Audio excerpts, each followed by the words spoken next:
Serene পাশ ফিরতেই হঠাৎ কিছু পড়ার শব্দ শুনে একটু নড়েচড়ে উঠল। এতটুকুতেই আরেক দফা শব্দ শোনা গেল। সেরিন এবার চোখ খুলে তাকায়।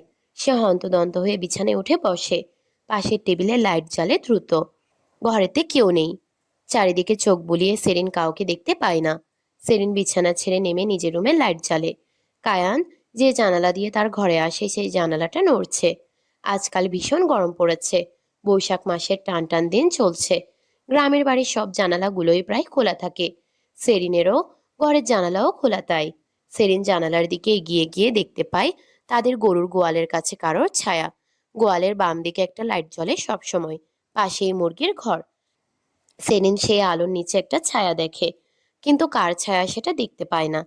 সেরিন খানিকটা ভয় পায়, কিন্তু পর মুহূর্তেই কিছু একটা ভেবে সে ধীরে রুম থেকে বেরিয়ে যায়। হাতে একটা লাঠি। যেদিকেই কাউকে দেখবে চোখ বন্ধ করে মাই শুরু করবে আর আব্বাকে ডাকবে। সেরিন বেরিয়ে গিয়ে গোয়ালের পাশে দাঁড়ায়। না, সেখানে কেউই নেই। কিন্তু একটু আগে যে ছায়ামূর্তি দেখেছে সে স্পষ্ট। সেরিন খেয়াল করে চারদিকে একেবারে নিস্তব্ধ। সেরিন এবার ভয় পেয়ে যায়। এই মাঝরাতে বের হতে হয় না। ছোট খালা বলেছিল রাতে এভাবে মানুষকে ডাকে। মানুষের মনে কৌতূহল জাগিয়ে এরপর মেরে দেয়। সেরিন চারিদিকে ঘুরে দেখে। না, কোথাও কিছু নেই। সেরিন যখন দ্রুত ঘরের দিকে পা বাড়াবে, ঠিক তখনই বাম হাতের কনুইকে কারোর টান পড়ে। সেরিন চিৎকার করার আগেই কারোর বলিষ্ঠ হাত তার মুখ চেপে ধরে। চিৎকার করার সুযোগ পায় না সেরিন।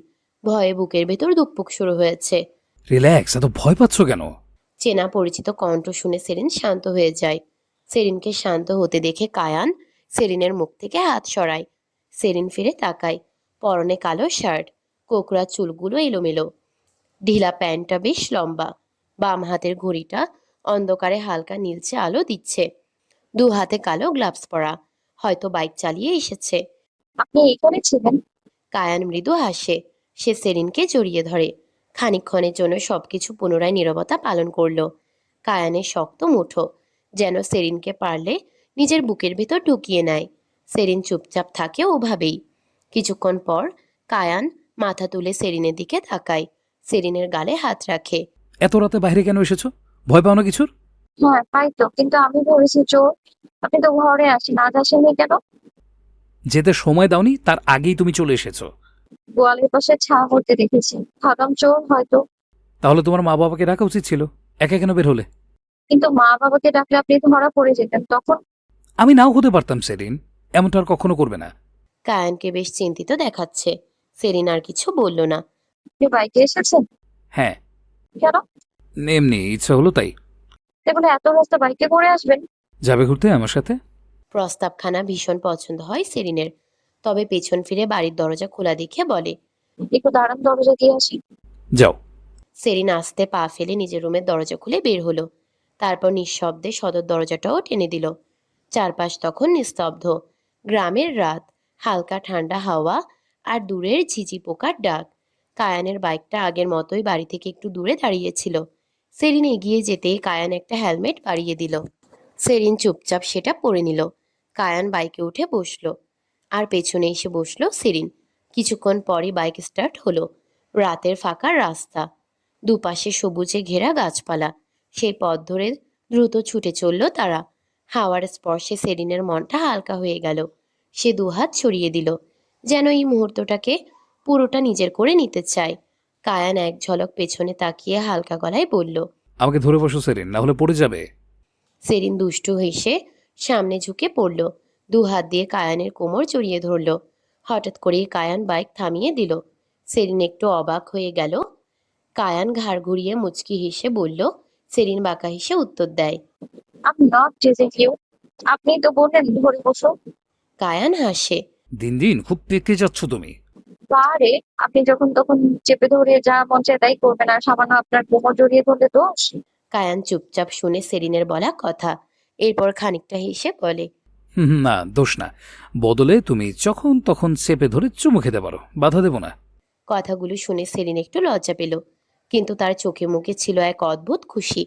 কায়ান এবার নিজেই সেরিনের হাত দুটো নিজের কোমরের চারপাশে ঠিক করে দিল। তারপর আবার বাইক স্টার্ট হলো। রাতের সেই নির্জন পথে তারা আবার ছুটতে লাগলো। সেলিনের মনে হচ্ছিল এই মুহূর্তটা খুব সাধারণ হলেও তার কাছে ভীষণ বিশেষ। এমন কিছু সময় থাকে যেগুলো চিরদিন মনে থেকে যায়। এই রাতটাও ঠিক তেমনই। অনেকটা পথ লং ড্রাইভের পর কায়ান সেলিনকে বাড়িতে দিয়ে আসে। সেলিন বাইক থেকে নেমে হেলমেট খালা খুলে কায়ানকে দেয়। কায়ান সেলিনের বাতাসে এলোমেলো হওয়া চুলগুলো ঠিক করে দেয়। Did you enjoy this ride, Serene? Celine গাল ভরা হাসি টেনে বলে। হ্যাঁ। কায়ান প্রত্যুত্তরে হেসে সেলিনের গাল টেনে দেয়। Looking so pretty, my dear doll. কায়ানের চোখে তখন সেলিনের জন্য অফুরন্ত ভালোবাসা ছিল। সেখানে কোনো লালসা নেই, না আছে শারীরিক আকাঙ্ক্ষা। যা ছিল তা হলো ত্রুটিহীন ভালোবাসা। সেলিন লোকটার চোখে নিজের জন্য এই অফুরন্ত ভালোবাসা দেখতে দেখতে বরাবরই অভ্যস্ত, কিন্তু আজ যেন সেই ভালোবাসার পরিমাণটা একটু বেশি। সেলিন এগিয়ে গিয়ে কায়ানের বাম গালে একটা চুমু খায়। কায়ান হঠাৎ করা সেলিনের কাছে অবাক হয়। তবে সেলিন কায়ানকে আর কিছু বলার সুযোগ না দিয়ে দৌড়ে বাড়িতে প্রবেশ করে। কায়ান হেসে ফেলে বাইকে বসেই। সেলিন সদর দরজা লাগিয়ে ভেতরে প্রবেশ করলে কায়ান নিজের হাত থেকে গ্লাভস দুটো খুলে। ফর্সা হাতের পিঠে ক্ষত দুটো, দেখে বোঝা যাচ্ছে তাজা ক্ষত মাত্র লেগেছে। পকেট থেকে ফোন বের করে কাউকে কল করে। দু রিং হতেই ওপাশ থেকে ফোন তুলে নেয় হিমেল। ঘুম ঘুম কণ্ঠে বলে, ভাই তুই কি ফোন করিয়েছিস? আমারে রাতে ঘুমাতে দিবি না? হে বেটা ওঠ, এদিকে আমার ফেটে পড়ে আছে আর উনি শান্তিতে ঘুমাচ্ছে। হিমেল উঠে বসে বিছানায়। ডিভোর্স তো হয়ে গেছে, এখন আবার কি? শাহরিয়ার আজ সেরিনের রুমে প্রবেশ করেছিল। কথাটা শোনা মাত্রই হিমেলের ঘুম যেন উড়ে গেল। হিমেল ড্যাব ড্যাব করে তাকিয়ে আছে সামনের দিকে। ওপাশ থেকে কায়ান ফের বলে, আমি না আসলে ও আজকে ভয়ঙ্কর কিছু করতো। আবে ও সেদিনের রুম পর্যন্ত চলে গেল হাউ? জানে না, হয়তো আমাকে দেখেছে। সেই রাস্তা দিয়ে গিয়েছে। আমি যখন সেখানে যাই তখন শাহরিয়ার হাতে ক্লোরোফিল মাখা রুমাল নিয়ে সেরিনের সামনে দাঁড়ানো। কিছু বলিসনি ওকে? বলেছি, বলতে গিয়ে সেরিন উঠে গেল ঘুম থেকে। শালাকে আরো দু চার খুশি মারতে পারলে ভালো লাগতো, কিন্তু তার আগেই সেরিন উঠে যায় আর পালিয়ে যায় ও। ভয়ঙ্কর ব্যাপার সেপার না, এই শাহরিয়ান শাস্তি দিল না। এতদিন মেহরিন, এখন শাহরিয়ার। আমি তো পাগল হয়ে যাব ভাই, তোর আর শেরিনের বিয়ে দিতে গিয়ে। আমি জানতে চাই শাহরিয়ার সম্পর্কে, ওর পরিচয়, ওর বাবা, ওর গোষ্ঠী সব। আমার মনে হচ্ছে কোনো সাধারণ ক্যাপ্টেন নয়। একজন সাধারণ আর্মি ক্যাপ্টেনের এত দূর সাহস হবে না কখনোই। হ্যাঁ, আমিও তাই ভাবছি। তুই চিন্তা করিস না, আমি দেখছি। কায়ান কল কেটে দেয়। ওদিকে অন্ধকারে লুকিয়ে সেরিন এবং কায়ানের মুহূর্তটা কেউ ক্যামেরা বন্দি করে নিল। তবে কে সে, এটা দেখা গেল না। ভোরের আলো ধরণী জুড়ে ছড়িয়ে পড়েছে। পাখিরা নিজেদের বাসা থেকে বেরিয়ে খাবারের সন্ধানে বেরিয়েছে। কর্মব্যস্ত মানুষের জীবনে শুরু হয়েছে নতুন এক সকাল। মাহমুদ কফির কাপ হাতে তাদের বাড়ির বাগানে বাকি সবার সাথে গিয়ে বসে। সেখানে মেহেরিন এবং আফজাল খান উভয় উপস্থিত। মেহেরিনের মনটা খারাপ। আফজাল খান মেয়েকে উদাসীন দেখে বলেন, মা, মেহেরিন কষ্ট পেও না মা, যে তোমাকে কষ্ট দিয়েছে তাকে আমি ছাড়বো না। মেহেরিন বাবার দিকে চায়। আফজাল খান মেয়ের হাতে হাত রাখে। আমি এবার এমন কিছু করব যেটা শিকদার, কায়ান, মাহবুব কল্পনা বিশ্বাস করো, কথা দিচ্ছি সব ঠিক করে দেব। মেহেরিন বাবাকে জড়িয়ে ধরে। মাহমুদ কফির কাপে চুমুক দিতে ওর ফোনে একটা নোটিফিকেশন আসে। মাহমুদ কাপটা রেখে নোটিফিকেশন চেক করে। স্ক্রিনে ভাসমান মেসেজগুলো দেখে ঠোঁটের কোনায় ফুটে পাকা হাসি। বেশি দেরি করতে হবে না, আপু খেলা শুরু হয়ে গেছে। মেহেরিন কথাটা শুনে ভাইয়ের দিকে চায় বিভ্রান্ত হয়ে। মাহমুদ ফোনটা বোনের দিকে ঘোরায়। একটু অপেক্ষা কর, সব ঠিক হয়ে যাবে। মেহেরিন স্ক্রিনে ভেসে ওঠা ছবিগুলো দেখেও আন্দাজ করতে পারে না ঘটনা। মাহমুদ বোনের এমন কনফিউজড লুক দেখে হাসে খানিক। চিন্তা করিস না বোন, সময় হলে বুঝতে পারবি। কুমিল্লা থেকে শিকদার নিবাস পর্যন্ত বাইক চালিয়ে এসে কায়ান ভীষণ ক্লান্ত হয়ে যায়। ক্লান্ত শরীরখানা বিছানায় এলিয়ে দিতেই কায়ানের সেক্রেটারি কল করে। কায়ান বিরক্ত হয়ে ফোন তুলে নেয়। ওপাশ থেকে ইমার্জেন্সি কল করা হয়েছে। একটু বিশ্রাম না নিয়েই কায়ান তক্ষুনি অফিসের উদ্দেশ্যে রওনা হয়ে যায়।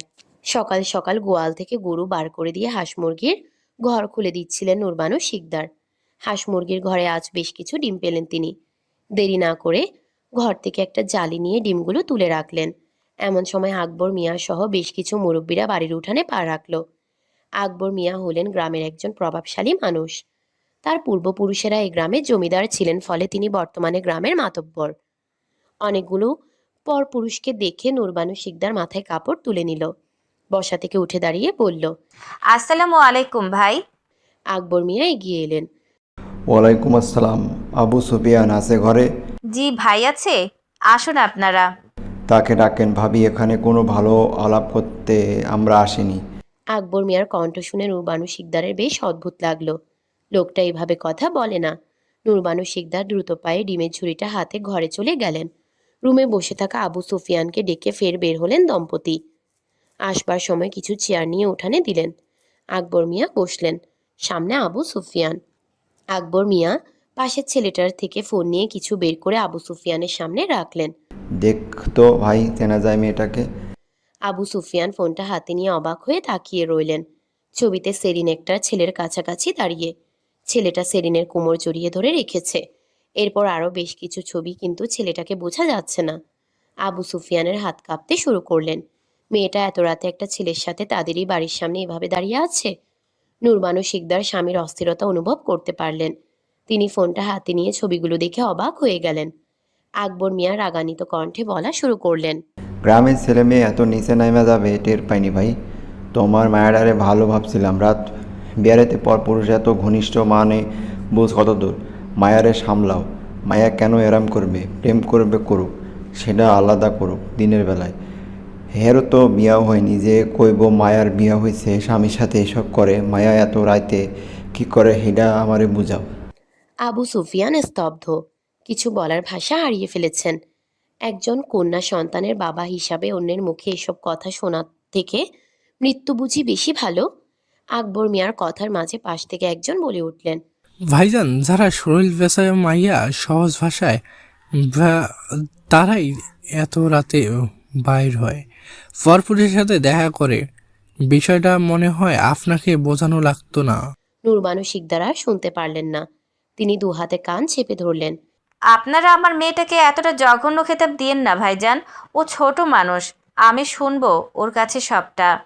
আকবর মিয়া লোকটার দিকে ফিরে তাকালেন। লোকটা চুপ হয়ে গেল। দেখো ভাবি, আমি শিরিনের সম্পর্কে এমন কিছু বলতে আসিনি। আমরা এখানে 5 জন আইছি। 5 জনের একজনের মাথায় এ কথা আইছে, তাহলে বুঝো বাকি গ্রামের সবাই কি কি মন্তব্য করতেছে। আবু সুফিয়ান অবাক হয়ে গেলেন। গ্রামের সবাই জানে। গ্রামের সবাই জাইনা গেছে, মোড়ে ছবি পোস্টারের মতো করে কেউ লাগাইছে। আমি ওদের রাগ করছি এসব না করতে। পোলাপাইন মানুষ ভাই, কেমনে সামলাবে আমি? আর তোমার মায়া যে কাম করছে, এতে আমার জোর গলায় কওনের কিছু নাই। শোনো মাস্টার, সারা জীবন সম্মানের সাথে বাঁচছ, কখনো তোমার দেখিনি এমন কিছু করতে যাতে তোমার কোনো অসম্মান হয়েছে। হালাল খাইছো, হালাল করছো, আজও চাই না এমন কিছু হোক। মায়ারে বিয়া দেওয়া দাও, আর পড়ালেখা করার লাইগানা তো না। মায়া বিগড়েছে। কথাগুলো শেষ করে আকবর মিয়া তার সঙ্গীদের নিয়ে বেরিয়ে গেল বাড়ি থেকে। নুরবানু শিকদার মাটিতে বসে পড়লেন। আবু সুফিয়ানও সেখানে ঠাই হয়ে বসে রইলেন কিছুক্ষণ। শিমুলের আম্মা, নুরবানু শিকদার স্বামীর ডাকে ফিরে চাইলেন। মেয়ের কাছে জিজ্ঞাসা করো ছেলেটাকে, আমাকে দ্রুত জানাও। কথাটা বলে আবু সুফিয়ান উঠে নিজের রুমে চলে গেলেন। নুরবানু শিকদার মাটি থেকে উঠে সেরিনের রুমে চলে এলেন। সেরিন ঘুমাচ্ছে। সেরিনের পরনে সেই থ্রিপিসটা যেটা সে কাল পরেছিল এবং যেটা পরা ছবি তার উঠেছে। নুরবানু শিকদার সেরিনের কাছে এসে সেরিনকে ডাকলেন।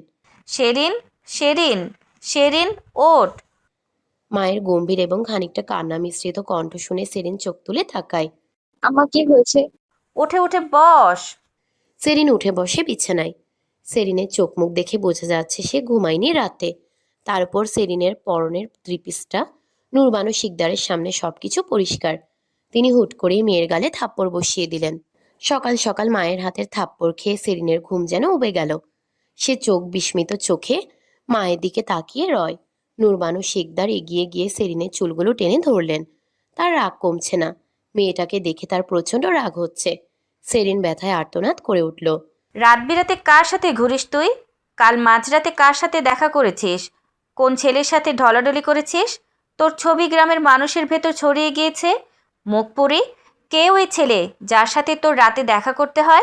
এই মুখপুরি, ওই ছেলে তোকে কোথায় কোথায় স্পর্শ করেছে বল? নুরবানু শিকদার লাগামহীনভাবে সেরিনকে আঘাত করতে থাকেন। সেরিন উপায় না পেয়ে মায়ের পা দুটো আঁকড়ে ধরে। আম্মা কি হয়েছে? এমন কেন করছো? কি করেছি আমি? সেরিনের মিথ্যা শুনে নুরবানু শিকদার আরও রেগে গেলেন। গোটা চুলের মুঠি শক্ত করে ধরে ফের দুটো চড় লাগিয়ে দিলেন মেয়ের দু গালে। সেরিন ছিটকে পড়ল মেঝেতে। তখনই ও ঘর থেকে আবু সুফিয়ান হেঁটে এলেন এই ঘরে।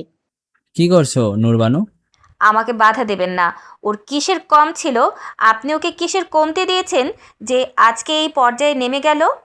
আবু সুফিয়ান মলিন কণ্ঠে জবাব দিলেন। সব দিয়েছে নুরবানু, কিন্তু শিক্ষাটা দিতে পারিনি। পারলে কি আর গ্রামের মানুষ বাড়িতে এসে আমার মেয়ে আমার সামনে বে বলে যেত? সেরিন বিস্মিত চোখে বাবার দিকে তাকিয়ে রইল। গ্রামের মানুষ এসব বলে গিয়েছে। নুরবানু শিকদার ফের এগিয়ে গেলেন সেরিনের দিকে। কিরে, বলছিস না কেন? ছেলেটা কে? এই বেয়াদব, মুখ খোল। সেরিন মাথা নামিয়ে কান্না করতে করতে বলে। আম্মা, খবরদার, ওই মুখে মা ডাকিস না আমাকে। জলদি বল, ছেলেটা কে? কায়ান ভাই। সেরিনের কথাটা শোনা মাত্র নুরবানু শিকদার সহ আবু সুফিয়ান উভয় নিজের স্থানে স্তব্ধ হয়ে গেলেন। তারা দুজন নিজেদের কানকে বিশ্বাস করতে পারছেন না। দুজন নিজেদের স্থানে ঠাঁই হয়ে দাঁড়িয়ে রইলেন। সেরিন জানে এবার হয়তো আর শেষ রক্ষা হলো না। নুরবানু শিকদার হঠাৎ করেই সেরিনের শরীরে ঘরের দরজার মোটা আর বাড়ি দিয়ে আঘাত করলেন। সেই আঘাত সইতে না পারে সেরিন ফ্লোরে শুয়ে পড়ল। নুরবানু শিকদারের ক্রোধ এতটা বেশি ছিল, তিনি সঠিক ভুলের হিতাহিত জ্ঞানটুকু হারিয়ে বসেছেন। সেরিনের পিঠে এতটা আঘাত পেয়েছে যে মেয়েটা কিছুক্ষণের জন্য নিঃশ্বাস নেওয়াও ভুলে গিয়েছে। মোটা মেহগুনি কাঠের আরবারি খানা ভেঙে দুটুকরো হয়েছে মেয়েটার পিঠেই। সেরিন যে নিঃশ্বাস নিতে পারছে না সেদিকেও নুরবানু শিকদারের কোনো খেয়াল নেই।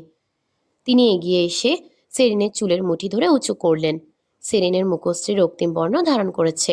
মেয়েটা হাত ঝাপটে বোঝাচ্ছে সে নিঃশ্বাস নিতে পারছে না, কিন্তু নুরবানু শিকদার যেন সেটা বুঝলেনও না। হারামজাদি মেয়ে, তোর এই কুনজর আমার বড় মেয়ের সংসারের উপর পড়েছে? এই মুখ পুরে কি বলছিস তুই? তোর কবে জ্ঞান আছে? ছেলেটা কায়েন মানে? তুই নিজের বড় বোনের ভাসুরের সাথে? ছি! ওই কায়েনের 2 ছেলে আছে, সেরিন। আবু সুফিয়ান মেয়ের বেগতিক অবস্থা দেখে দ্রুত এগিয়ে এসে স্ত্রীর থেকে মেয়েকে ছাড়ালেন। নুরবানু, কি করছো? সেরিন নিঃশ্বাস নিতে পারছে না। ওই কায়ানের 2 ছেলে আছে, সেরিন। না পারুক, ওর মতো মেয়ে মরে যাক। শিমুলের আব্বা, শোনেন, কি আপনার মেয়ে কি বলল? ছেলেটা কায়ান ছিল, কায়ান। শিকদার কায়ান মাহবুব ছিল। আল্লাহ, আল্লাহ, আমার এই দিন দেখানোর আগে নিয়ে নিলেন না কেন আল্লাহ? একে বেশ জন্ম দিছি আমার পেটে। আল্লাহ, আমি তো সহ্য করতে পারতেছি না আল্লাহ। ওদিকে নুরবানু শিকদারও পাগলের মতো আচরণ করছেন। ওদের বাড়ির এমন হট্টগোল শুনে পাশের বাসা থেকে সেরিনের চাচি কাকলি এগিয়ে এলেন। ঘরের ভেতর এমন অবস্থা দেখে তিনি এগিয়ে গেলেন। কাকলি বেগম সেরিনকে ভীষণ ভালোবাসেন। যদিও সকাল সকাল গ্রামের সব জায়গায় এই কথা ছড়িয়ে গিয়েছে। অন্য কোনো প্রতিবেশী হলে হয়তো এতক্ষণে এসে খোঁচামারা কথা বলা শুরু করত, কিন্তু কাকলি বেগম শুধুমাত্র সেরিনকে ভালোবাসে দেখে এ বাড়িতে পা দেয়নি। মইরা যাক, মরে না কেন? ও মরলে আমার শান্তি হয়। এই যা, মর, যাইয়া গাড়ির তলে মাথা দে। কাকলি বেগম সেরিনকে জড়িয়ে ধরে বললেন। ভাইজান, আপনি ভাবিরে নিয়ে আপনার ঘরে যান, আমি শেরিনরে দেখতাছি। আবু সুফিয়ান তাই করেন। স্ত্রীকে নিয়ে কোনো মতে নিজেদের রুমে চলে যায়। কাকলি বেগম দ্রুত সেরিনের জামা উঠিয়ে দেখলেন এত মোটা কাঠের আঘাত। মেয়েটার পিঠে মোটা করে কালো দাগ ফেলে দিয়েছে এ পাশ থেকে ও পাশ। সেই সাথে শরীরে মারের চিহ্ন স্পষ্ট। আঘাতগুলো কেটে গেলে হয়তো দ্রুত সারত, কিন্তু এ তো রক্ত জমে কালচে হয়ে গিয়েছে। কাকলি বেগম দ্রুত সেরিনকে পানি খাইয়ে দিলেন। নিঃশ্বাস স্বাভাবিক করতে যে পিঠে হাত দিবেন সেখানে হাত দিলে মেয়েটা বোধহয় মরেই যাবে। শিকদার নিবাস। চট্টগ্রাম দুপুরের রোদ তখন ধীরে ধীরে নরম হয়ে এসেছে, অথচ দিনের ক্লান্তি যেন এখনো দেয়াল জুড়ে জমে আছে। জরুরি কাজের তাগিদে সকাল থেকে বাইরে কাটিয়ে কায়ান অবশেষে ফিরেছে ঘরে ঠিক লাঞ্চ টাইমে। শরীরের প্রতিটি পেশি যেন অবসন্ন। খাদ্যের চেয়ে এই মুহূর্তে তার অধিক প্রয়োজন নিঃশব্দ বিশ্রাম। হাতে ঝুলিয়ে রাখা কোটটি অসাবধান ভঙ্গিতে লিভিং রুমের সোফার উপর ফেলে দিয়ে কায়ান নিজেকেও সেখানেই এড়িয়ে দেয়। চোখে মুখে ক্লান্তির ছাপ স্পষ্ট। নির্ঘুম এক দীর্ঘ রাতের পর পরিশ্রমে অবসন্ন দেহ যেন ধীরে ধীরে নিজেকে নিস্তেজ করে দিতে চাইছে। হঠাৎই মাথার উপর মায়াময় এক স্পর্শ অনুভব করে সে। বিস্ময়ে চোখ খুলে তাকাতেই দেখে বানু মির্জা দাঁড়িয়ে আছেন তার পেছনে। কায়ান ধীরে মাথা তুলে বসে, আর বানু মির্জা এসে বসেন তার পাশে। নরম কণ্ঠে প্রশ্ন ভেসে আসে। খুব ক্লান্ত? কায়ান মৃদু হাসে, মায়ের হাত দুটি নিজের হাতে নিয়ে আলতো করে চুমু খায়। সময়ের ছোঁয়ায় বানু মির্জার হাতে বয়সের ভাঁজ স্পষ্ট। যে হাত একসময় ছিল টান টান যৌবনে ভরা, আজ তা স্নিগ্ধ ক্লান্তির ছাপ বহন করে। খানিকটা আম্মা। কায়ানের কণ্ঠে ক্লান্তির সাথে মিশে থাকে এক অদ্ভুত প্রশান্তি। বানু মির্জা আবারও ছেলের মাথায় স্নেহ ভরা হাত বুলিয়ে দেন। খানিকটা না অনেকটাই? তোকে দেখলেই বোঝা যায়। মায়ের কাছ থেকে কিছুই কি লুকাতে পারবি কায়ান? এই আন্তরিক মুহূর্তের মাঝেই হঠাৎ করে সেখানে এসে উপস্থিত হয় শিমুল, হাতে ফোন। বারবার চেষ্টা করছে কাউকে কল দিতে, কিন্তু সফল হচ্ছে না। তার চোখে মুখে স্পষ্ট উৎকণ্ঠা। বানু মির্জা দৃষ্টি ফেরান তার দিকে। কি হয়েছে শিমুল? শিমুল এসে বসে তাদের পাশে, কণ্ঠে দুশ্চিন্তার ছায়া। আম্মা, বেগম অনেকক্ষণ ধরে মাকে কল দিচ্ছে কিন্তু কোনোভাবেই লাগছে না। শেরিন ফোনটাও নষ্ট। খুব ভয় লাগছে আমার। এক মুহূর্ত নীরব থেকে বানু মির্জা বলেন, এটা সত্যিই চিন্তার বিষয়। আশেপাশে যদি কেউ থাকে তাকে ফোন করে খোঁজ নেওয়ার চেষ্টা করো। শিমুল মাথা নাড়ে। হ্যাঁ, সেটাই করি। ঘরের ভিতর তখন এক অদ্ভুত নীরবতা নেমে আসে, যেখানে ক্লান্তি, স্নেহ আর অজানা দুশ্চিন্তা একসাথে মিশে গিয়ে পরিবেশটাকে ভারী করে তোলে। শিমুল কল করে কাকলি বেগমের ফোনে। দুইবার রিং হতেই ওপাশ থেকে কাকলি বেগম ফোন তুলে নেয়। হ্যালো শিমুল। কাকলি বেগমের কণ্ঠ শুনে শান্ত হলো শিমুলের মনটা। ফোনটা তখন স্পিকারে দেওয়া। কাকি, কোথায় তুমি? শিমুল ভাবে এটা সাধারণ বিষয়। আম্মা কই? ফোন ধরে না। শেরিন? কাকলি বেগম চুপ হয়ে গেলেন। বলতে গিয়েও বললেন না, চুপ থাকলেন খানিকক্ষণ। চাইলেও শিমুলকে কিছু বলতে পারছেন না, কারণ আসার সময় নূরবানু শিকদার হাত ধরে বারণ করে দিয়েছে, যাতে এই বিষয়ে শিমুলের কানে কিছু না যায়। তার মতে ও বাড়িতে এসব জানাজানি হলে মেয়েটার সংসার ভেঙে যাবে। যা হয়েছে সেটা তারা নিজেদের ভেতর সামলে নেবে। শেরিন কি কাকি অসুস্থ নাকি দেখতে গেছিল? শিমুল কাকলি বেগমকে চুপ দেখে ফের জিজ্ঞেস করে। না শেরিন, কিছু না। শেরিন ডাকছিল তাই গেছিলাম। সব ঠিক আছে। তোর মা ব্যস্ত তাই হয়তো ফোন ধরে নাই। ও আচ্ছা, ঠিক আছে। তো তা আমার বাসার সবাই ভালো? হ্যাঁ ভালো আছে। আসবি নাকি এদিকে? যাওয়ার ইচ্ছে তো। জেরান ভাই ছুটি পায় নাই, দেখি কি করি। আচ্ছা আসিস জামাইরে নিয়ে। আচ্ছা। কাকলি বেগম কথা ঘুরিয়ে দিলেন। কল কেটে দেয় শিমুল। কথা বলে বেশ হালকা লাগছে, না হলে চিন্তায় যেন অস্থির হয়েছিল সে। ওদিকে কায়ানের সম্পূর্ণ ধ্যান জ্ঞান দিয়ে শিমুলের কথাগুলো শুনছিল। কাকলি বেগমের কণ্ঠে সে উৎকণ্ঠা বুঝতে পারল। তার কিছু ভালো লাগছে না। কায়ান সেখানে না দাঁড়িয়ে কোটখানা হাতে নিয়ে উপরের রুমে চলে যায়। কাল রাতেই সেরিনের সাথে দেখা হয়েছে বলে মনের ভেতর অদ্ভুত এক শান্তি লাগছে তার। মনকে বুঝ দিচ্ছে কিছুই হয়নি, কাল রাতেই তো মেয়েটা ঠিক ছিল। এসব বুঝ দিতে গিয়েও বারবার মনে হচ্ছিল এগুলো যেন মিথ্যা আশা দিচ্ছে কায়ান নিজেকে। তবুও কোনো মতে নিজের ক্লান্ত শরীরটাকে টেনে নিজের রুমে চলে যায় সে। ব্যস্ত হয়ে শাওয়ার নিয়ে বিছানায় শরীর এলিয়ে দেয়। কাল রাতের চাঁদের আলোতে উজ্জ্বল হয়ে ওঠা সেরিনের হাসি মুখখানা ভেসে আসে চোখের সামনে। মৃদু হেসে ফেলে কায়ান, ফিসফিসিয়ে বলে, আই লাভ ইউ সেরিন। খুব দ্রুতই আমি তোমাকে নিয়ে আসবো আমার বাড়িতে, যান। কায়ান চলে গেল নিজের রুমে, কিন্তু বানু মির্জা তাকিয়ে রইল ছেলের দিকে। ছেলের চোখে মুখে চিন্তাটা যে জটিল বিষয় এটা তিনি বুঝতে পেরেছেন ভালোই। হিমেল সম্পূর্ণ ইউনিফর্ম বের করতে করতে বিকাল হয়ে গিয়েছে। সে শাহরিয়ারের আসল উদ্দেশ্য ভালো করেই বুঝতে পারছে না।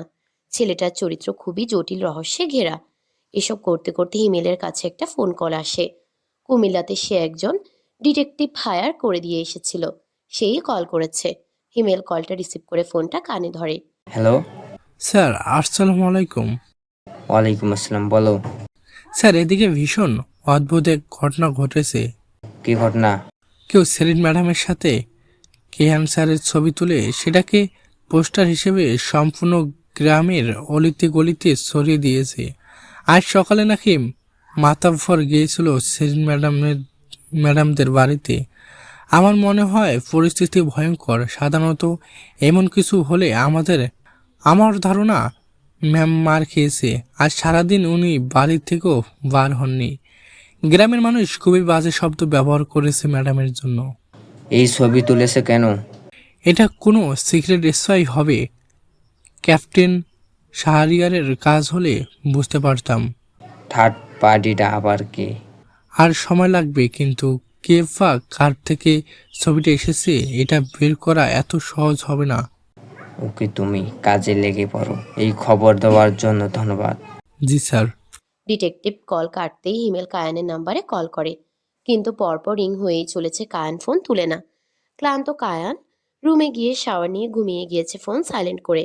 তাই তার ফোন যে সমানে বেজেই চলেছে এটা টের পাচ্ছে না সে। হিমেল বিরক্ত হয়ে যায়।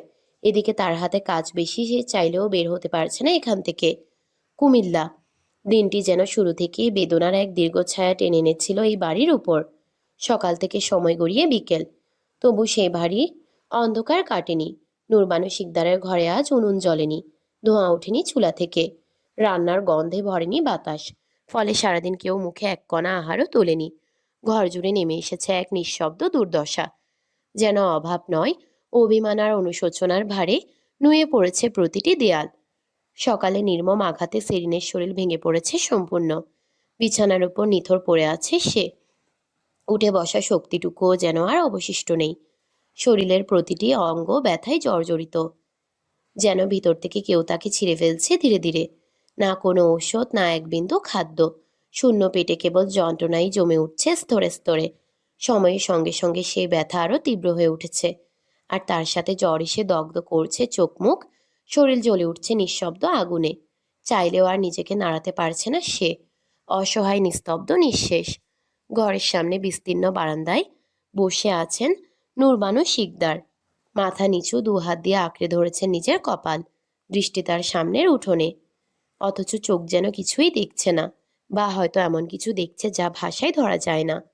তার চোখে জমে থাকা বেদনা, অপরাধবোধ আর নিঃশব্দ কান্না স্পষ্ট হয়ে উঠেছে। সকাল থেকে যে হাত আঘাত করেছে সেই হাতই এখন কাঁপছে অনুশোচনায়।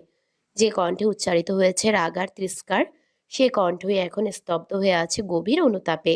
সন্তানকে আঘাত দিয়ে কোনো মা কি সত্যিই ভালো থাকতে পারে? নীরবতা ভর করেছে চারপাশে, কিন্তু সেই নীরবতার ভিতরেই যেন প্রতিধ্বনিত হচ্ছে এক অদৃশ্য কান্না, যা কেউ শুনতে পাচ্ছে না, তবু সবাই অনুভব করতে পারছে। নূরবানু শিকদার সেরিনের কথা ভাবছিলেনই, এমন সময় সামনের কাঠের গেটখানা খুলে উঠানের ভেতর প্রবেশ করে কিছু লোক। অগত্যা নূরবানু শিকদার দ্রুতই মাথায় কাপড় টেনে নিলেন। পরপর ৩-৪ জন পুরুষ মানুষ সেরিনদের বাড়িতে প্রবেশ করে হেঁটে এগোলো ঘরের দিকে।